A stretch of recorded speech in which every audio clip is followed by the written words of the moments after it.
Doctor Dario ने खुद उसका इलाज किया और सब कुछ एकदम बढ़िया से तरीके से हुआ। इसके बाद मारिया को एक नया मशीनी पैर लगा दिया गया। मारिया खुशी से झूम उठी क्योंकि अब वो सब कुछ दोबारा से कर सकती थी जो वो पहले किया करती थी, बल्कि वो सब कुछ पहले से और बेहतर भी कर सकती थी। जल्दी उसने पूरी रफ्तार में दौड़कर दूर तक जंप लगाया, लेकिन वो अचानक जमीन पर गिर पड़ी, जिसके बाद डॉक्टर डारियो ने उसे समझाया कि उसकी एनर्जी लेवल अभी काफी कम है और अगर बाय चांस कभी भी इसका लेवल 0 हो गया तो वो कोमा में भी जा सकती है। इसीलिए उसे अपने आप को फुल चार्ज करने के लिए कम से कम दिन में 12 घंटे सोना होगा। जल्दी हैथोर भी वहाँ आ गया। अब जैसे जैसे वक्त बीतता गया उसमें धीरे धीरे हैथोर और मारिया के बीच नजदीकियां बढ़ने लगी थी। फिर एक दिन हैथोर ने मारिया से कहा कि अब उसका बदला लेने का समय आ गया है। अब वो अपने भाई का बदला लेना चाहता था और उसने मारिया से भी कहा कि वो अपनी माँ और उन खिलाड़ियों का बदला ले जिनकी मेहनत और लगन को बायनिक खिलाड़ियों ने धुएं में उड़ा दिया था। मारिया इसके लिए राजी हो गई, लेकिन उसकी कंडीशन थी कि उसके भाई गुस्तावो को इन सब में ना घसीटा जाए। अगले सीन में हम एक बैंक के ट्रक को देखते हैं जो बहुत सारा पैसा लेके जा रहा था। मारिया ने हैथोर की टीम के साथ मिलकर ट्रक का एक्सीडेंट करवा दिया, जिसके अंदर बैठे गार्ड्स घायल हो गए। जल्दी मारिया ने स्मोक बॉम्ब्स फेंक दिए ताकि गार्ड्स बाहर निकलने के लिए मजबूर हो जाए, लेकिन तभी अचानक हैथोर ने उनमें से एक गार्ड को मार डाला और ये देख के मारिया बहुत ही चौंक गई। पुलिस करीब आ रही थी, इसके लिए वे सब जल्दी से पैसे लेकर वहाँ से भाग निकले। अपने बेस पर पहुँचने के बाद मारिया हैथोर पर गुस्सा हो जाती है और वो चिल्लाने लग, ये तो बदला लेने का कोई तरीका नहीं है।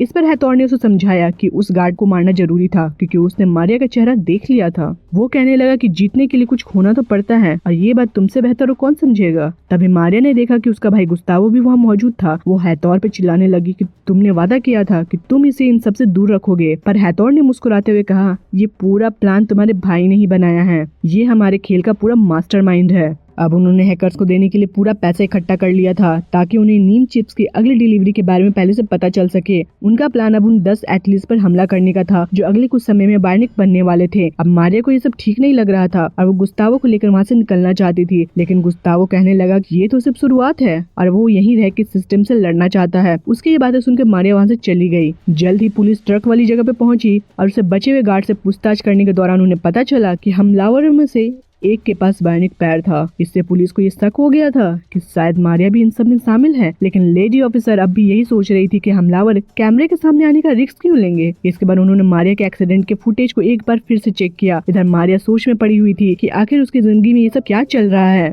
अगली सुबह उसकी बहन गैबी उसके पास आई और उसके बायोनिक पैर को देख के पूछा कि सब सही है ना। तभी उनके पिता रिकार्डो वहाँ आकर कहने लगे कि इस बार के कंपटीशन में हमारे घर से 2 बायोनिक एथलीट्स हिस्सा लेंगे, मारिया और गैबी।